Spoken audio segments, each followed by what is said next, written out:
Okay, today we're going to take a look at the tool sharpening. This would be the first video you will see concerning tool sharpening, but it certainly won't be the last. In lathe work, sharp tools are absolutely paramount. I'll go so far as to say you simply cannot turn well if you don't know how to sharpen your tools well. And we will cover sharpening in great detail. As a matter of fact, sharpening will be 50% of your final grade. It's that important. And we'll cover it in great detail, and you will be expected to learn how to sharpen your own tools and do it well. And we're going to get into the details in that in just a second. Okay, now the sharpener that you will use the most to sharpen your tools is a Tormac. Now, a Tormac is just a particular brand that has a very large number of jigs and fixtures that you can use to set up and sharpen your tools.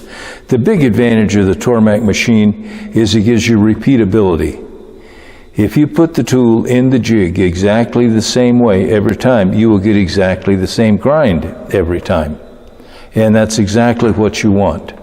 The shape of the cut on your lathe tools is critical.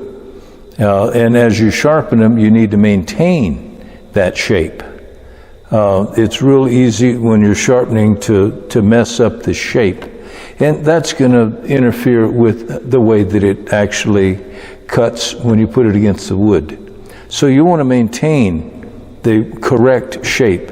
And the best way to do that is by using these jigs. Now, the Tormac is a slow speed, wet grinder. So to use it, you have to add water. And you allow the wheel to turn to absorb water. It absorbs a great deal of water, so it's not going to take long for it to pull the water out of the reservoir and into the wheel and get the water level down below the level of the wheel. So as it's absorbing that water, you have to replenish it. And after about 2 refills, there will be enough water in the reservoir to completely saturate the wheel with the water. Now, the parts of the grinder, you have, of course, the grinding wheel. Then this is called the universal support. Now, this universal support can actually be installed in 2 different ways. It can go vertical, and you attach some tools, some of the jigs, to the universal support in the vertical position. But the majority of the time, it's in the horizontal position. And one side of it is threaded, and it has a nut on it. So you could make micro adjustments. If you wanted to just move it in just a little bit more, you could put it very close, and then it won't move very much. So you have a great deal of control on the distance between the universal support and the wheel. And that's critically important when you're setting up the jigs. Now, the on-off switch is hidden on the back. So you just reach over the machine to turn it on and off. Now, we're not going to go into great detail in this video on how to set the machine up for each of the tools. There will be an individual video on each of the 6 tools that you have in your kit. This is just an introductory video to let you know how the grinder is set up and its general configuration. There are 3 things that determine the setup for each one of the tools. And one of them is the distance of this universal support from the grinding wheel. And that's often set with this tool. This is the tool setting tool, and it has two holes down here, and it's labeled A and B. And depending on what tool that you're sharpening, sometimes you'll use hole A, sometimes hole B. And that would be done simply by putting the hole onto the universal support, and then you move the universal support until these two wheels spin. And you want to get them in a position where when you rotate the wheel, both of these will spin, which tells you that the wheels are in contact with the grinding wheel. Then you tighten it up. Now you have this universal support set specifically for hole A.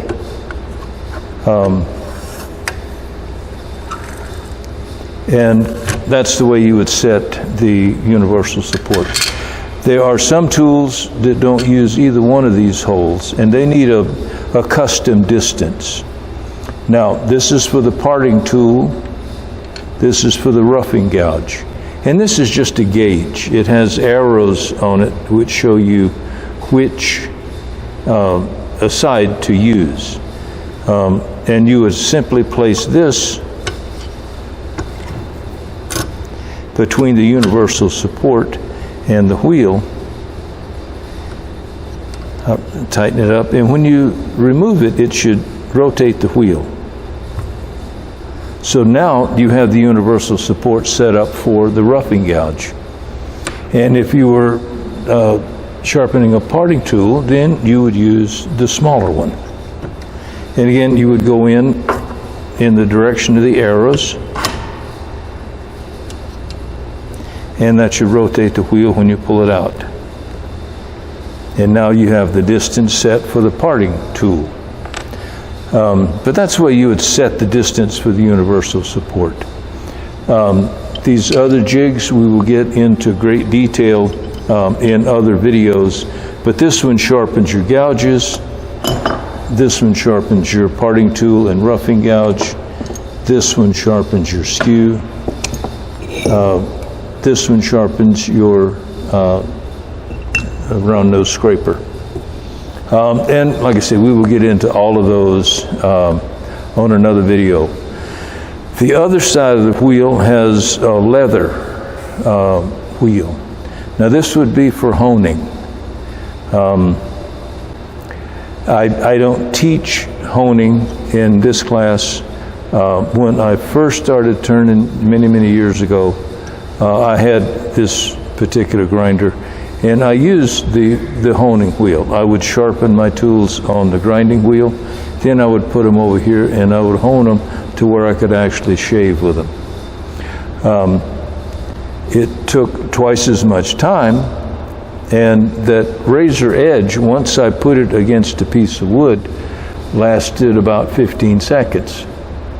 So to go to the trouble of honing, to my way of thinking, it's not worth the time it takes to do it, because the benefit of the increase in the sharpness of the edge between the wheel and the honer is it's not worth the time it takes to do it, because as soon as you put that tool against a piece of wood, it is no longer razor sharp in about 15 seconds. Now it will maintain the sharpness that you get off the wheel for 15 or 20 minutes.